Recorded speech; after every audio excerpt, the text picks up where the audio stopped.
When you look at photos taken from spaceships or the International Space Station that show sunlit objects like Earth or the Moon, something seems wrong.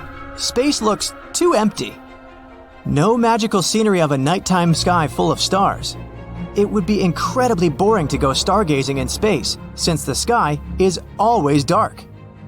During the daytime, the sky on our home planet is blue because of the diffusion of light. It happens when sunlight goes through the atmosphere.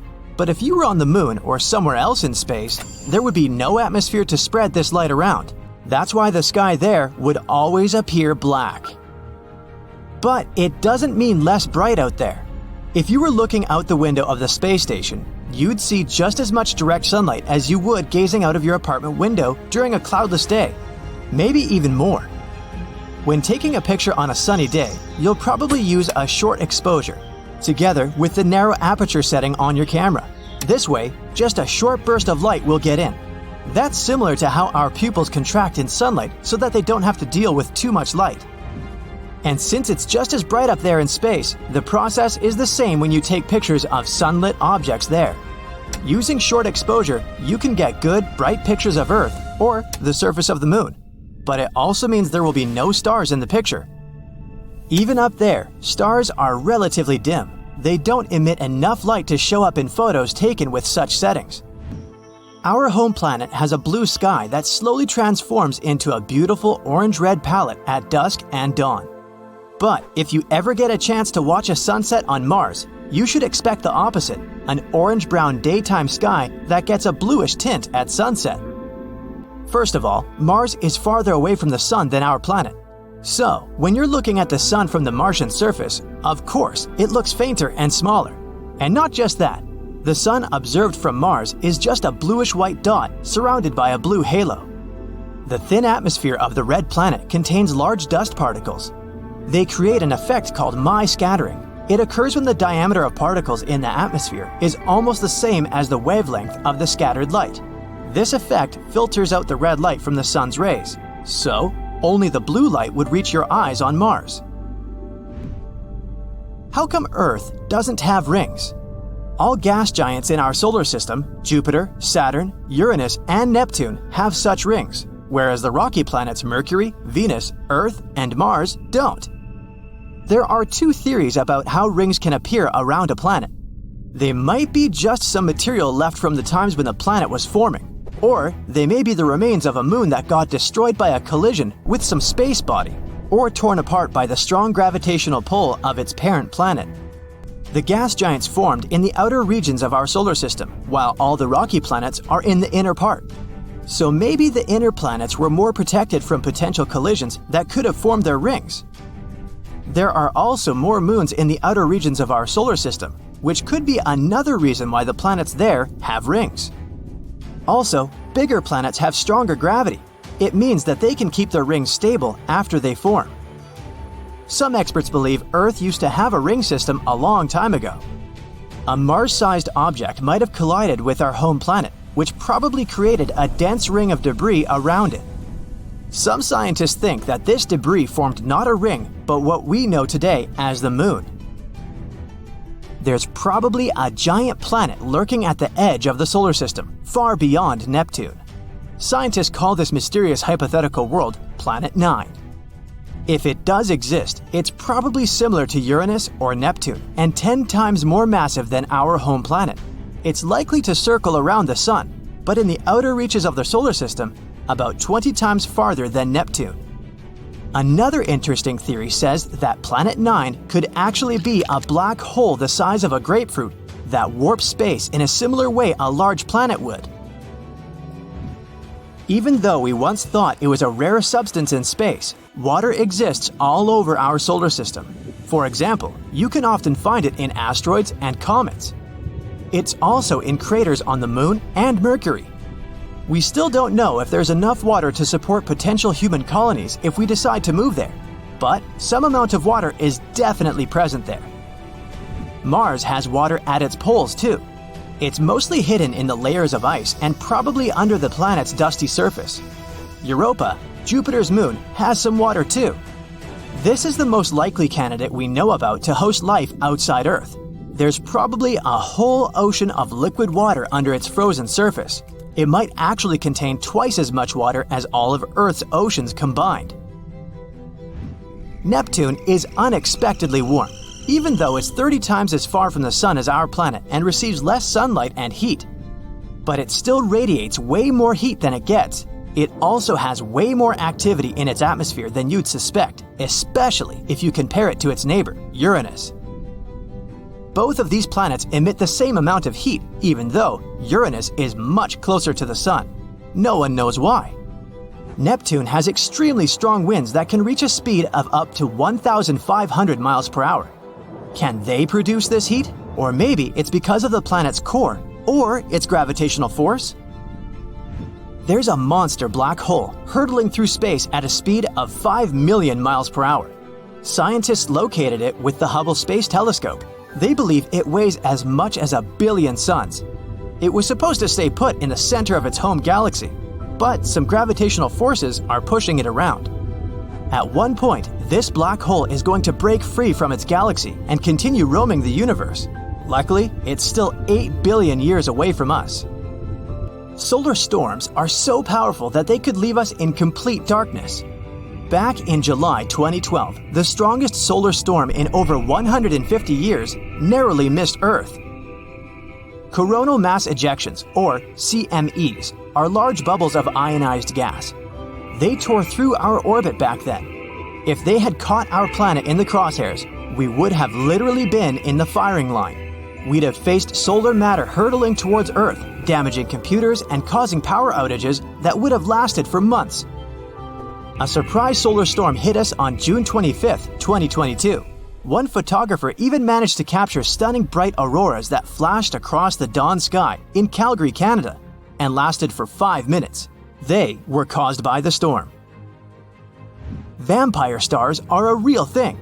They're part of a binary star, and they can literally drain the life out of the other star in the system. They do it to keep burning for a longer time. It works like this.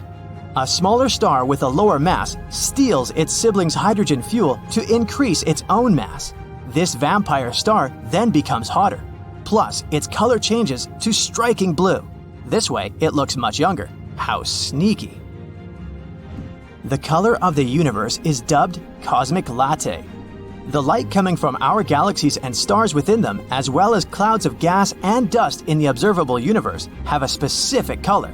It's an ivory tint, pretty close to white. The universe is beige because there are a bit more areas that produce green, yellow, and red light than those that emit blue.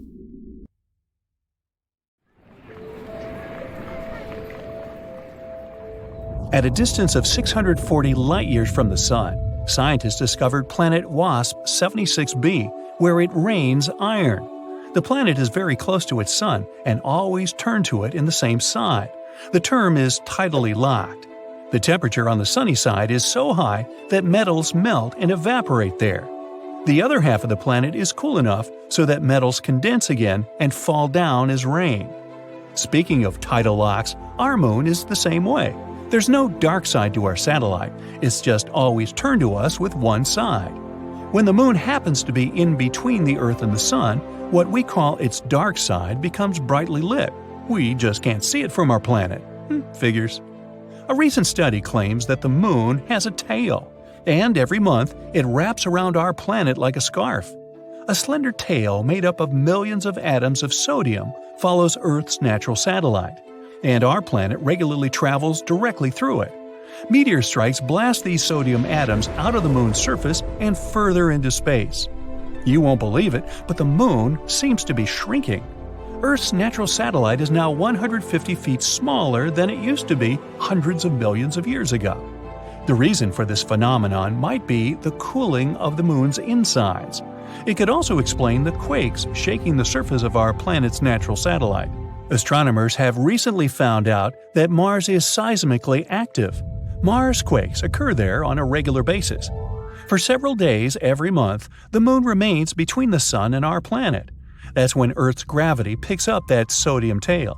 Our planet drags it into a long stripe that wraps around its atmosphere. This lunar tail is totally harmless.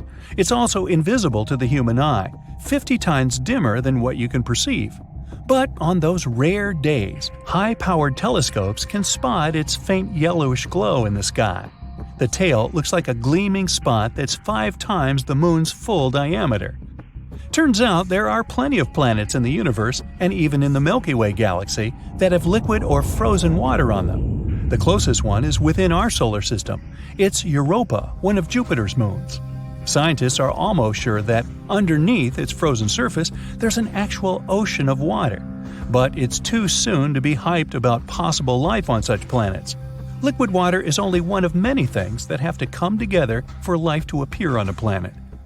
A star in the galaxy GSN 069 is likely to turn into a planet the size of Jupiter in the next trillion years. It might happen because of the star's regular encounters with a black hole. First, astronomers noticed unusual X-ray bursts that were strangely bright. They went off every 9 hours. After studying this phenomenon for some time, the scientists realized it was a star moving in a unique orbit around a black hole. The dazzling flashes? It was the material getting slurped off the star's surface by the black hole. It turned out that over millions of years, the black hole had already transformed the red giant into a white dwarf, and the process isn't going to stop whatsoever. Astronomers have found some traces of phosphine in the atmosphere of Venus. On our planet, this gas, colorless and flammable, is often found where microbes live. No wonder a new theory suggests that there might be life on Venus. But even if there was some life on the evening star, it could have only appeared in its atmosphere. Probably no living organism would be able to survive the planet's extreme environment. Venus's surface is extremely dry. There's no liquid water on the planet, and the pressure there is 90 times greater than that on Earth's surface. The temperatures often rise higher than 900 degrees. That's hot enough to melt some metals. As for vacations there, I'll pass. In fact, there's a place millions of light years away where there's a whole floating space cloud made entirely of water. There's so much of it that we could fill all our oceans 140 trillion times over. Slightly more than what we need. Water on Earth is actually a puzzle shrouded in mystery and covered with riddles.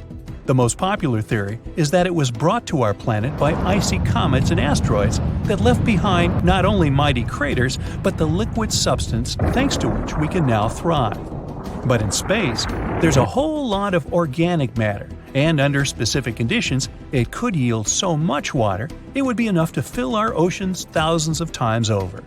Researchers conducted an experiment in which they heated this organic matter and obtained clear water and oil.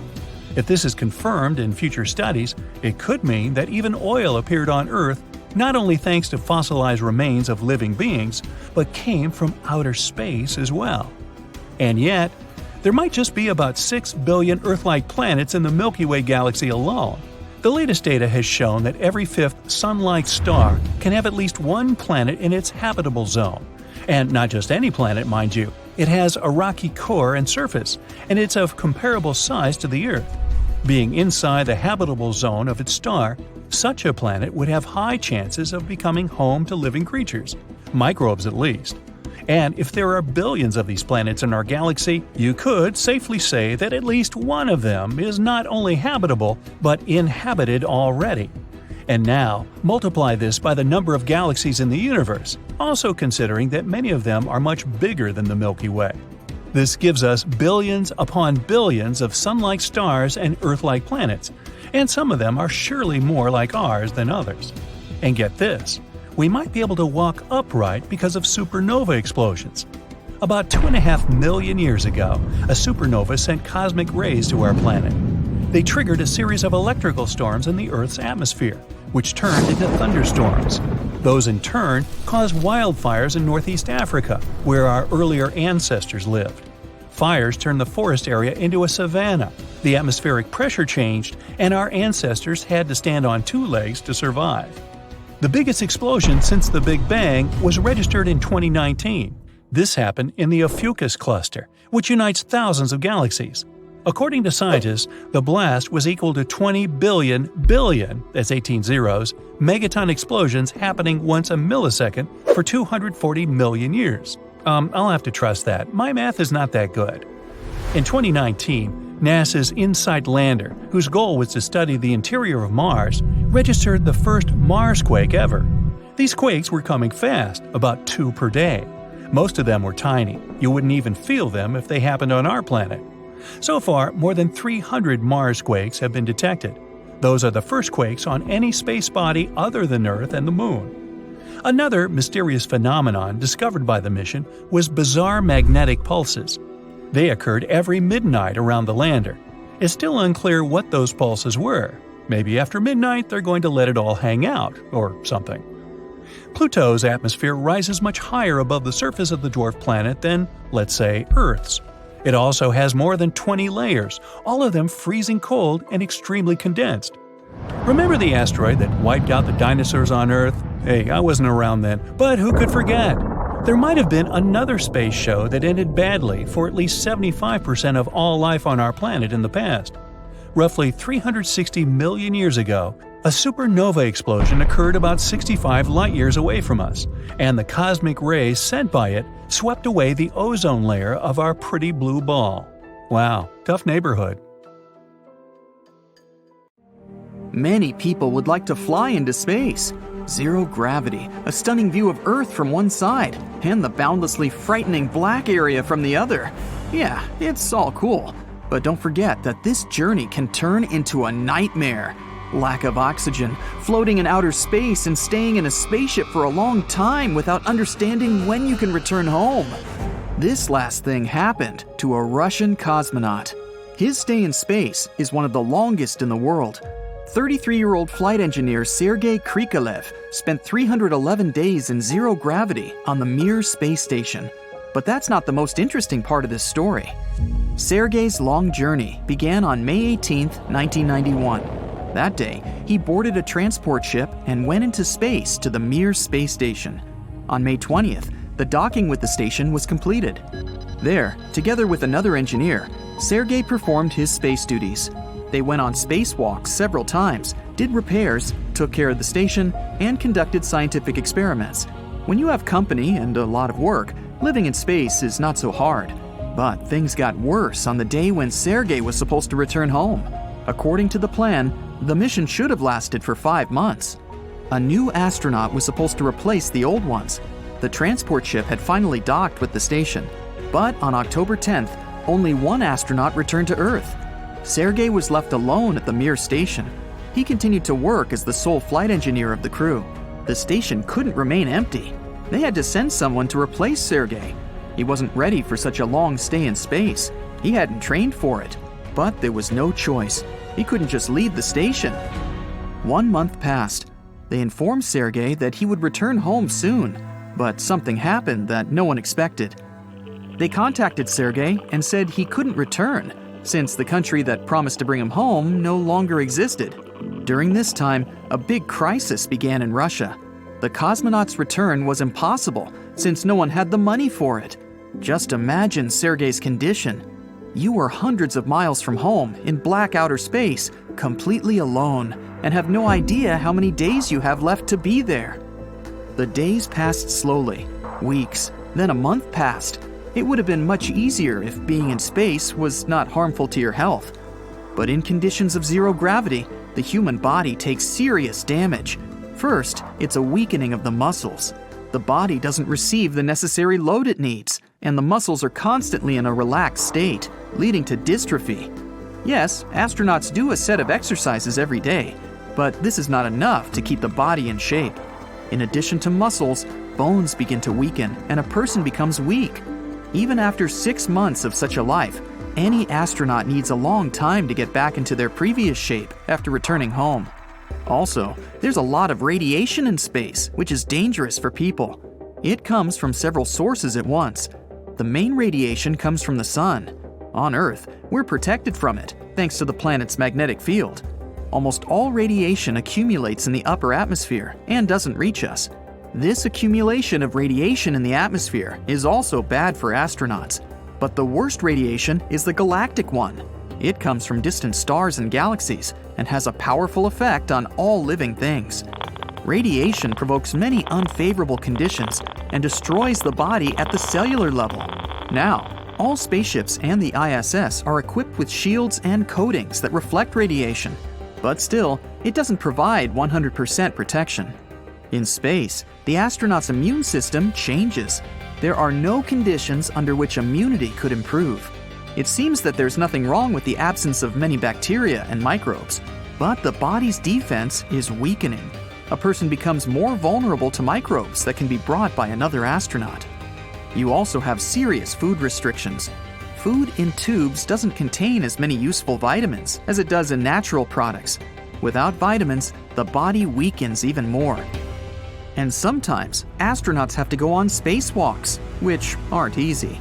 A spacesuit is a huge and uncomfortable outfit. It constrains your movements and puts pressure on your body. Work in space can last up to several hours. During this time, you sweat a lot. One of the suit's filters may be broken, and all the fluid released by your body can spread throughout the suit and reach your face. Your eyes may water. The drops could interfere with your vision. Thousands of dangers can await an astronaut during a mission in outer space. Imagine that you do some repairs and something goes wrong. The wrench jumps off the bolt and it flies out, for example. You try to catch it and unconsciously push off from the ship. You catch the bolt, but your body is already flying away. You have nothing to hold on to. But fortunately, you have a safety rope. Anyway, it can break off from your spacesuit because you attached it incorrectly. As soon as the rope breaks, your body changes the angle of flight. Now you're not just flying away, your body is spinning at this moment. The Earth and black space flash in your eyes. So you get it. There are definitely risks, but nothing like that happened with Sergey. All astronauts spend many hours training to be ready for any troubles. They gain good physical shape and lose it during the mission. Add to this the psychological factor. Your body weakens, you don't breathe fresh air, you can't see your friends, and you don't have the opportunity to return home. A small layer of wall separates you from the cold vacuum of space. All this causes stress, which also weakens your immunity and harms your nervous system. Fortunately, astronauts also get through serious psychological training. They can maintain self-control in the most stressful situations. But when you're alone in space for more than 6 months and don't know when you'll return, you can get seriously nervous. Fortunately, Sergey didn't panic. He performed his daily duties, trained, and of course, missed home. A month later, he received the same response. "We can't bring you back yet. The country is in a difficult situation." He felt worse every day. His strength was leaving him. He wasn't sure if he'd be able to survive. The most interesting thing is the station had a capsule developed to return to Earth. But Sergey didn't use it because no one would have served the station. Russia sold the station seats to other countries. Also, they hoped to sell Mir. This meant that Sergey had to keep the station working. Sergey's mission lasted twice as long as planned.